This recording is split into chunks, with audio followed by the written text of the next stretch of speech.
Hello and welcome. My name's Devin. And I'm Darren. And this is 10-Minute Tabletop News, where we cover the biggest stories in tabletop gaming in 10 minutes or less. Also, if you like this and you want to support the show, go ahead and subscribe, like, comment, whatever, so we can keep making these videos and podcasts.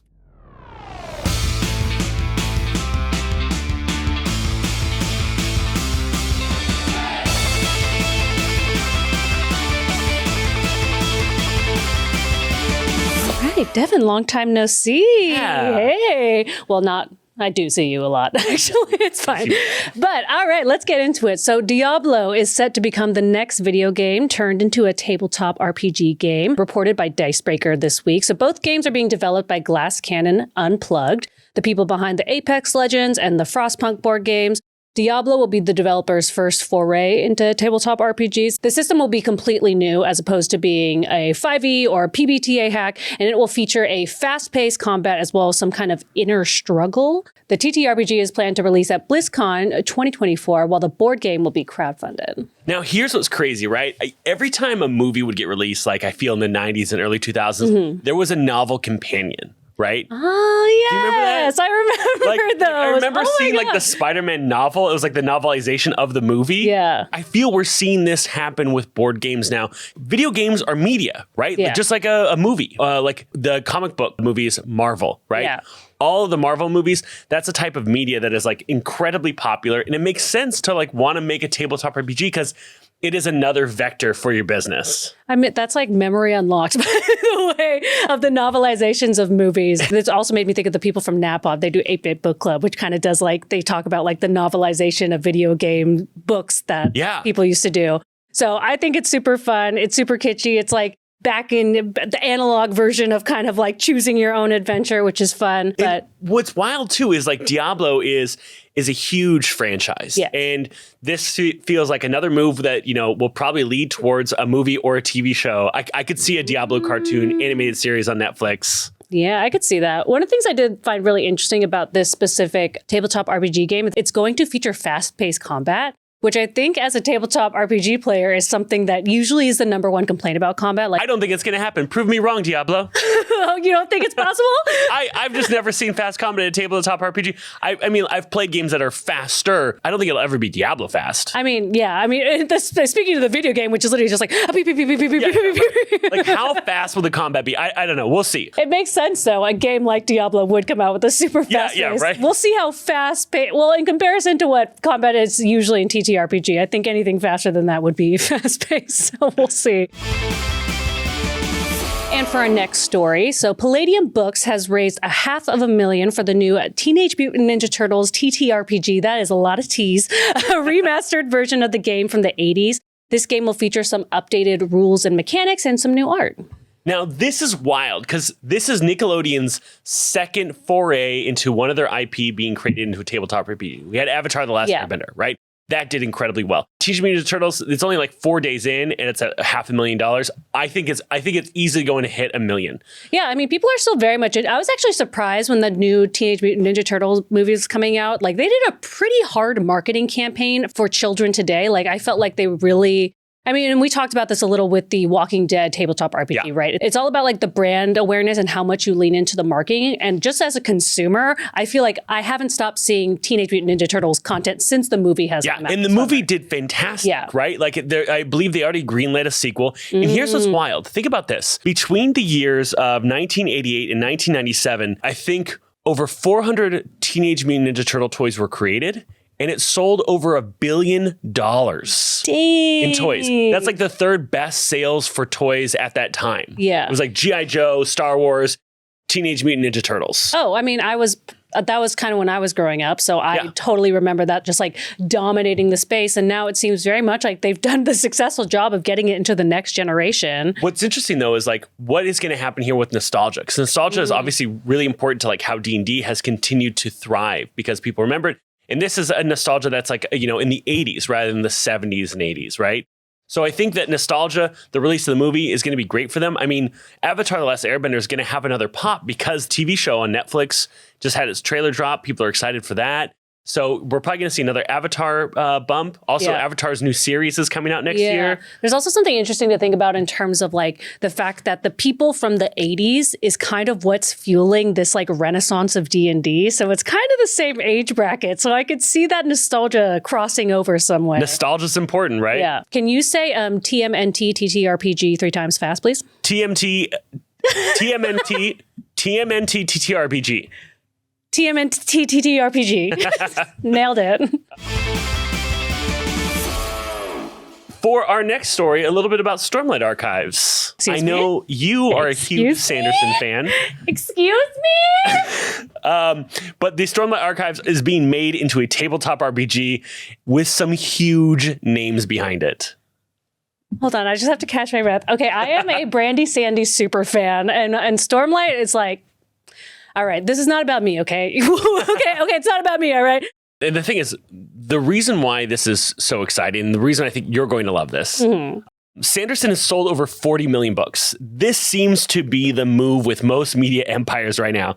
Books, TV shows, movies, board games, and tabletop RPGs. They have some heavy hitters developing these games. They've basically worked for every big name in the tabletop RPG space. Andrew Fisher, Lydia Soon, and Anthony Joyce Rivera. This crew that they have working on this is fantastic. So an interesting thing about just like Brandon Sanderson and all of his work so far is like he's actually done some kind of like weird collaborations. And it's not that he hasn't been offered the rights to like make things into movies. He just likes to collaborate with people that he know will do his franchise justice and that will bring a life to his world that he's proud of. Like the most recent collaboration I think he did was with WizKids in order to do these like figurines, these like super, super, super detailed figurines, which were the first official art ever release of the Stormlight Archive. That's cool. I could see why it's like, you know, going into a game. And so, because he's talked about that before, like very publicly, like I'm going to wait to release a show until like I know it would be absolutely perfect. The right team would be behind it. So I'm confident that if he's pairing with someone, it's because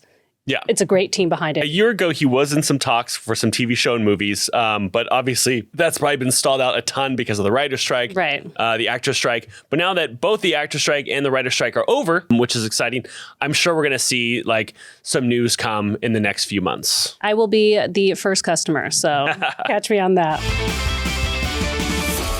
So our next story here, MCDM will launch their Kickstarter on December 7th. So MCDM has had a ton of amazing Kickstarter launches. This new game is coming in 2024. So MCDM has previously raised over $5 million from Kickstarter from 76,000 backers collectively. And they also have over 9,000 monthly patrons for Arcadia, which is a digital TTRPG magazine.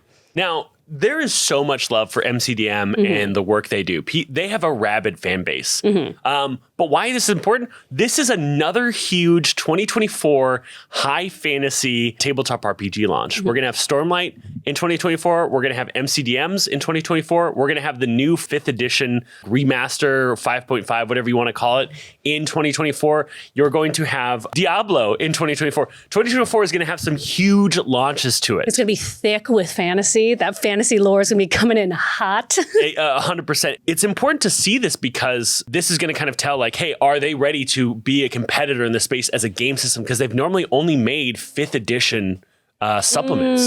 So they've only ever like supplemented on what the game has already done. And this, we talked about this earlier in the year. So it's finally coming out. I think, you know, I'm excited to see it because it's going to be really interesting to see something that's been very grassroots, you know, and when you talk about crowdfunded, it's like, I feel like this is the crowd's baby, right? It's like a beloved thing that the public has come truly from just like growing a community over time. So I'm really excited to see how this will do in the space. Yeah, I think it's gonna be great.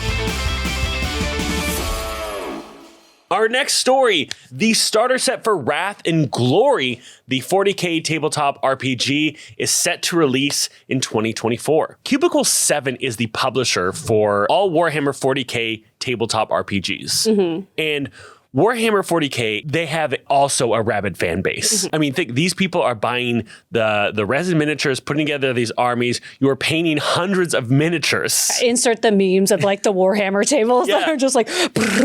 There are hundreds of Warhammer 40K books. The lore on this is massive. Cubicle 7 is also like has put out the best Warhammer. They have Age of Sigmar adventures. They have Soulbound. They have all the adventures when it comes to tabletop RPGs. But here's the thing. If you're going to release a starter set, it's not because it's struggling.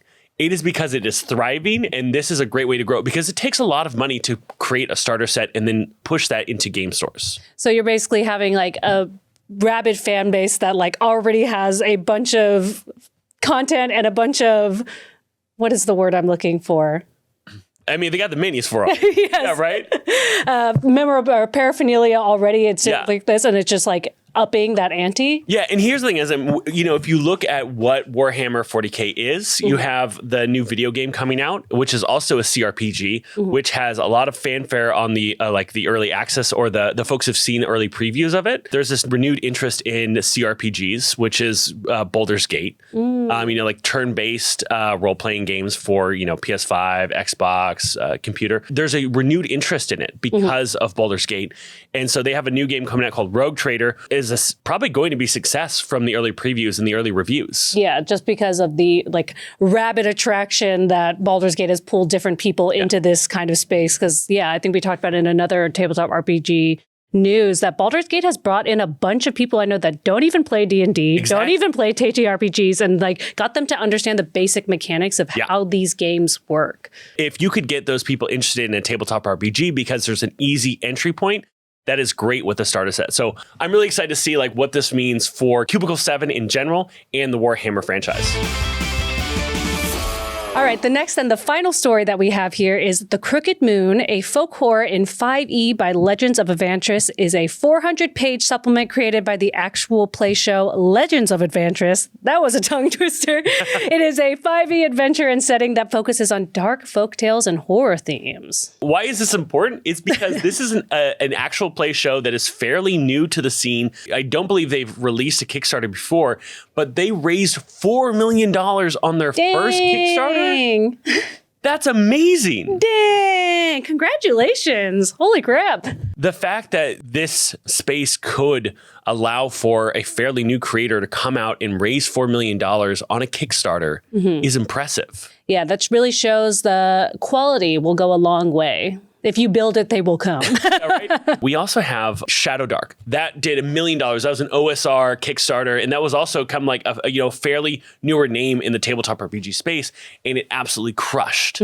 I think this just says a lot to where Kickstarter is, where crowdfunding is. People are hungry for more game systems. They're hungry for to explore things, but there's also space for people to come in. It's not like you can't enter the space.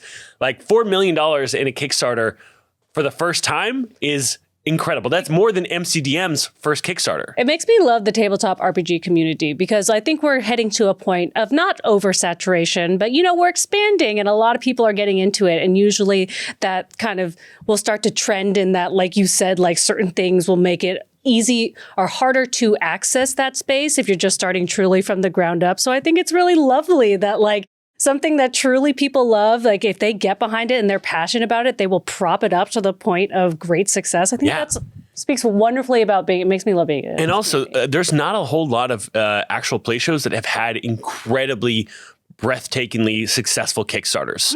I mean, of course, Critical Role has had a ton. MCDM is, I would think more of a studio for designing games than an actual play. But when you think about how many actual plays have had Kickstarters that did over $1 million, there's not a lot of them. Yeah. Do we know how many shows have had Kickstarters? And usually, most of actual play shows are having Kickstarters to create more content, not for settings, for supplement guides, for So this is kind of a big shift, and I think this might show this is going to be a lot of money that infuse them to make this product, but also to grow their actual play. That's amazing! Congratulations, Crooked Moon. And that is all the news we have for you this week. Thank you so much for joining us. If you want to support the show, head over to our Patreon at patreon.com/Total Party Chill. Thanks so much, and we'll see you next week. Bye. Bye.